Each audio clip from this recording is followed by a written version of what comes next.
પોલીસના જણાવ્યા અનુસાર આરોપી કનુભાઈ ઉર્ફે પોલુ કાથડભાઈ કાઠી દરબાર છેલ્લા 4 મહિનાથી સગીરાની ઘરની દિવાલ કૂદી અવારનવાર ઘરમાં પ્રવેશ કરતો હતો. આરોપીએ સગીરાને બદનામ કરવાની અને તેના ભાઈને મારી નાખવાની ધમકી આપી વારંવાર તેની સાથે દુષ્કર્મ આચર્યું. સગીરા દ્વારા કરવામાં આવેલી ફરિયાદના આધારે થાનગઢ પોલીસે આરોપી સામે દુષ્કર્મ પોક્સો એક્ટ એટ્રોસિટી મુજબની કલમો હેઠળ ગુનો નોંધ્યો છે. આ કેસની વધુ તપાસ ડીવાયએસપી ચોટીલા દ્વારા ચલાવવામાં આવી રહી છે. હાલ પોલીસ આરોપીને પકડવા માટેના ચક્રો ગતિમાન કર્યા છે અને આગળની કાનૂની કાર્યવાહી હાથ ધરી છે.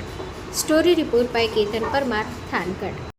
થાનગઢ પોલીસ સ્ટેશન વિસ્તારમાં રહેતી એક સગીર વયની દીકરી ઉંમર વર્ષ 17ના આશરાની આ કામના આરોપી કનુભાઈ ઉર્ફે પોલો કાથડભાઈ કાઠી દરબારનાએ 4 માસ પહેલાંથી અવારનવાર ફરિયાદીના ઘરની દિવાલ કૂદીને ઘરમાં પ્રવેશ કરીને ભોગ બનનારને બદકામ કરવાની, તેણીના ભાઈને મારી નાખવાની ધમકી આપી તેણી સાથે અવારનવાર બળજબરીથી દુષ્કર્મ કરેલ હોય અને તેણી અનુસૂચિત જાતિની હોવાની જાણવા છતાં આવું કૃત્ય કરેલ હોય, જેથી અત્રેના પોલીસ સ્ટેશનમાં થાન પોલીસ સ્ટેશનમાં દુષ્કર્મ તેમજ પોક્સો તથા એટ્રોસિટીની ફરિયાદ દાખલ થયેલ છે અને જેની તપાસ ડીવાયએસપી ચોટીલા નાઓ ચલાવે છે. આ આરોપીને પકડવાની તજવીજ ચાલુમાં છે અને તપાસ ચાલુ છે.